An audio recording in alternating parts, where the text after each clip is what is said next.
Okay, you read the title, you saw the thumbnail, and you still clicked on this video. You saw a rare, majestic creature, an age-old embodiment of goodness and beauty, turned into a slab of meat. And you wanted to know what it tastes like. Look, I know it's our video, I know we made that thumbnail, but come on. You have to feel at least a little freaky for that, right? If you can believe it, you're not alone. This is not just your weird, quirky interest. It is everywhere. Look at this.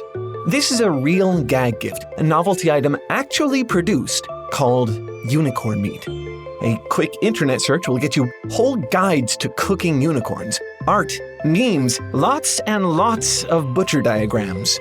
There's even a real plant-based protein that's marketed as unicorn meat. People know this idea sells.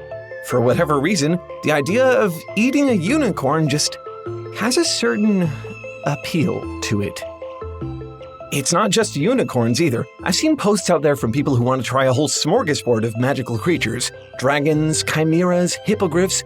I even stumbled across at least one guide to cooking werewolf. It seems like for every fantasy creature ever conceived, somebody inevitably asks the question, what would it taste like? It's just such a freaky little impulse. These creatures are not real. There are so many other things to imagine about them, so much potential. And yet, somehow, you continuously come back to this question. You fantasize, you dream of cooking them and putting them in your mouth. Maybe there's something intrinsically human about that. Maybe you can't help yourselves. But as someone who has never eaten anything ever, I have to wonder, why? Why eat a unicorn?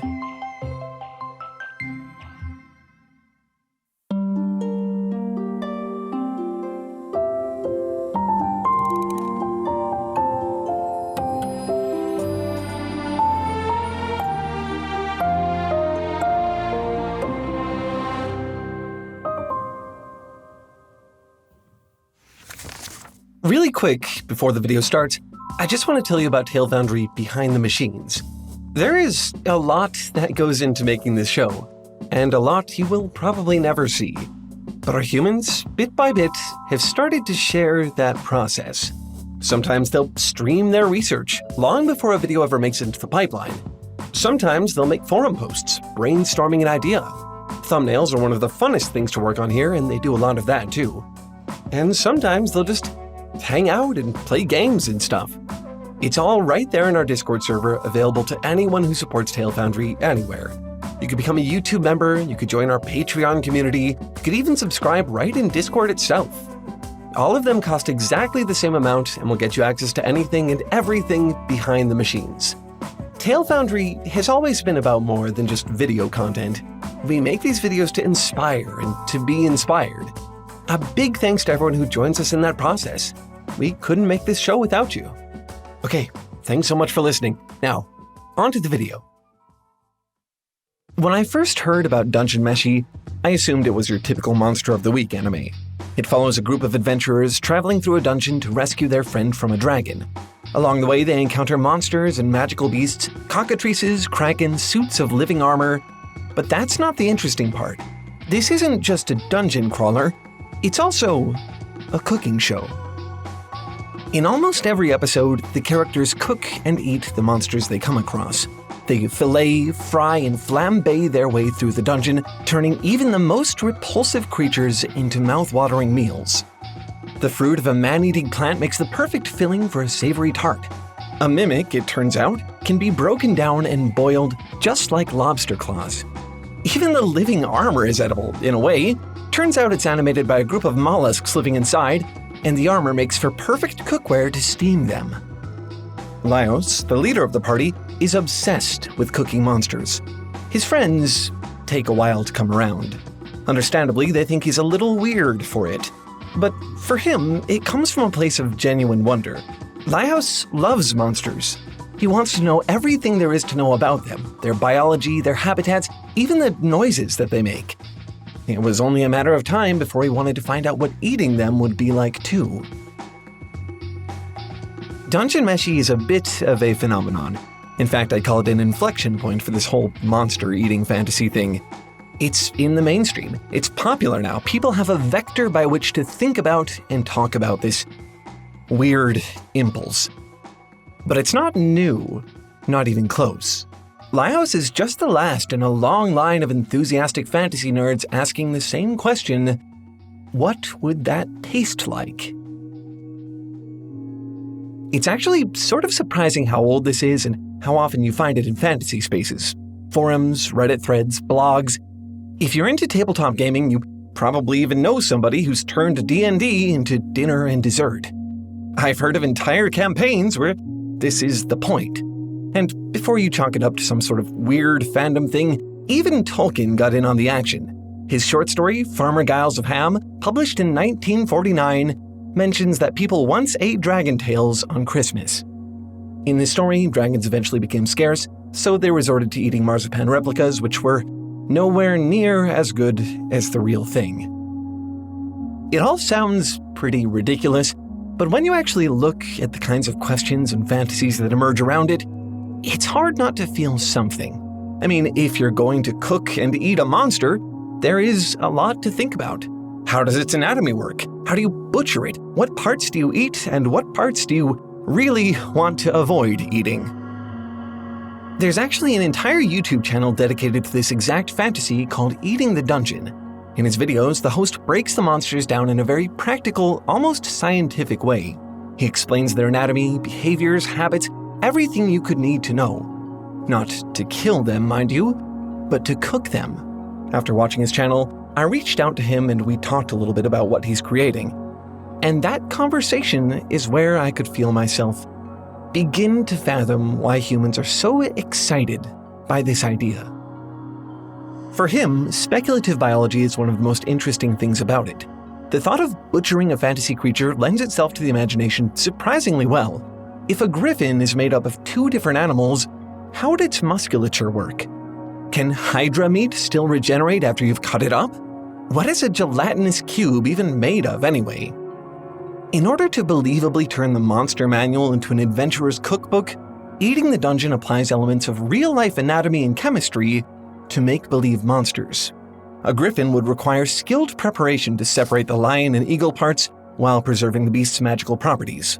Hydra meat might regenerate, so you'd have to cook it quickly to prevent any chemical reactions in the flesh. A gelatinous cube has a firm, acidic exterior and a soft inner core, perfect for making sour candies. And these are just the ideas he came up with. These creatures are pure fiction, which means that anyone can imagine how to cook them, and they'd all be right. In order to rationalize how you'd prepare one of these monsters, you pretty much have to combine fantasy with reality. In that way, it really makes the fictional world feel more grounded, so tangible, you can almost taste it. Alright, so you've butchered your unicorn. You've separated out the edible meat for your fantasy feast and saved the hooves for glitter glue. Inevitably, you have to ask, how are you going to eat it? What spices will you use? What ingredients does it pair best with? Is it best saved for a special occasion, or could you just have some unicorn jerky as a snack? The appeal of eating fantasy creatures isn't just about speculative biology. The act of eating itself is very speculative. As I was doing my research, I found a world-building forum on Stack Exchange full of people that really seemed to understand this. It was a forum full of dragon recipes. Dragon stew, fried dragon, dragon ceviche. One user even came up with flavor profiles for every kind of D&D dragon, along with the kinds of cuisine they'd pair best with. Red dragons are spicy, naturally. White dragons are slightly minty with a taste like gingered pork. Green dragons are gamey, a bit like venison. Black dragons taste like fish. Someone else roleplayed as a royal chef, detailing how the queen, chancellors, and mages all like their dragons to be served. There were butcher diagrams and anatomy charts, not just about the parts of a dragon, but more about which ones were best fried, boiled, or grilled. It was all so detailed, so meticulous. For a moment, I almost forgot that none of these people had ever actually tasted a dragon before. Maybe there's something a little absurd about that, but it's hard to deny how right it feels. Food and fantasy go together, even if you're not eating dragon or unicorn. When you watch Lord of the Rings, it's kind of impossible not to wonder what lembas bread tastes like, isn't it? What about the Eat Me cakes from Alice in Wonderland? All the chocolates and candies in Willy Wonka's chocolate factory? During my research, I even came across an entire video trying to imagine what the fourth flavor of ice cream would taste like, a reference to an obscure Kids Next Door episode from 22 years ago. This is just something people do. If you can think of a fictional IP, chances are there's a cookbook for it. Game of Thrones, Star Wars, even, get this, the Cthulhu mythos. Influencers find creative ways to recreate their favorite dungeon meshi meals without the hippogriff meat. Theme parks have entire restaurants where fictional food is on the menu. There's an entire industry built around a demand for food that isn't even real. People want to see fantasy worlds. They want to visit them. They want to experience them in every way possible. So I guess I shouldn't be surprised that they also want to taste them, too. Should I? There's a particular moment from the Generation 2 Pokémon games that fans will probably never get over. Early on, you find out that the tail of a Pokémon called Slowpoke is a popular delicacy. This isn't just a conspiracy or some dark, out-of-the-way secret you have to look for. It's not something I found in an episode of Game Theory. It's right there in the main story of the game. There's a whole plot point where you have to stop the evil Team Rocket from smuggling Slowpoke tails. An NPC even tries to sell you one at an impossibly high price. For some reason, the idea of eating Pokémon really got under people's skin. And it isn't just Slowpoke. There are at least 20 other Pokémon that are canonically edible, if not eaten, in some way or other. This, of course, leaves lots of room for questions, many of which you might not actually want to know the answer to. Even though it's a long-established part of the Pokémon universe, the thought of eating these magical creatures is enough to turn fans' stomachs. Pokémon are supposed to be friends, not food. It is sort of interesting how uncomfortable people get at the thought of this, though. I mean, it's not like you're eating your pet dog or something. Remember, Pokémon aren't even real. For that matter, neither are unicorns. I bet that discomfort is actually part of why you clicked this video in the first place. The question about unicorn meat. That's why there's so much dark humor out there about it. The gag gifts and the joke art. It's a shocking idea, one that might veer a little into the uncanny. The thing is, eating is inherently visceral. It uses all 5 senses. Although you do need to eat to survive, the act of eating is also an experience. Thinking of a fantasy creature as food also means that you imagine the reality of what it would be like to experience it that way, from breaking down its parts to preparing the meat to tasting it. I can see why that might turn some of you off. You might prefer to keep your favorite magical creatures as far away from reality as possible. This might feel like a desecration to you. There's certainly beauty in keeping the fantasy intact at a certain level. But what I think I'm starting to see here is that, for those who do indulge in this fantasy, the viscerality of it is a huge part of the appeal. In Dungeon Meshi, we see how the experience of eating bonds the characters together. At the start, most of them are just eating monsters out of desperation.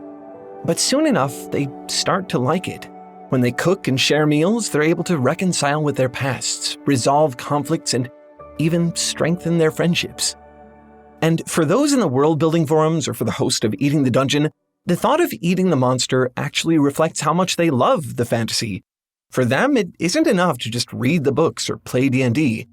They want to imagine the most grounded way they can what it's like to be part of those worlds. I mean, think of how effective the fantasy of food in general is. Just ordinary food in any given piece of fiction. The food in Ratatouille isn't magical. Neither is the food in most Studio Ghibli films. It's just ordinary food. It looks great, obviously, but there's nothing fantastical about a dish of ratatouille or a bowl of ramen.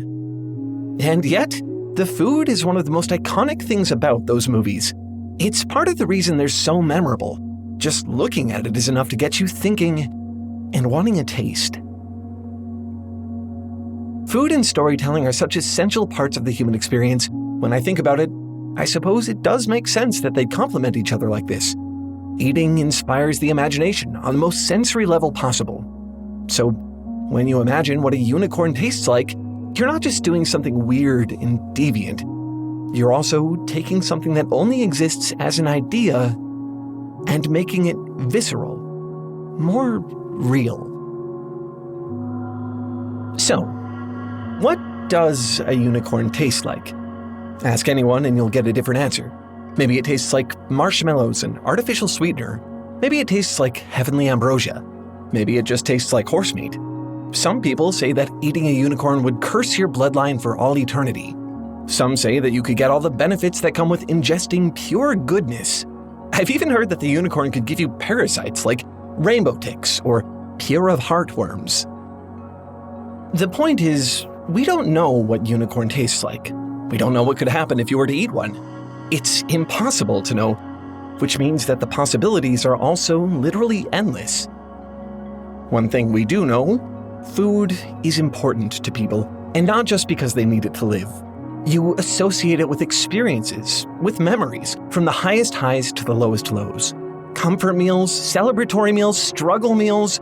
Food can be a form of self-expression, of art.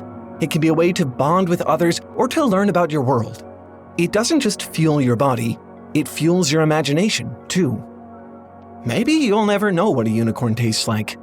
But what I know for sure, if you did eat one, you'd never forget it.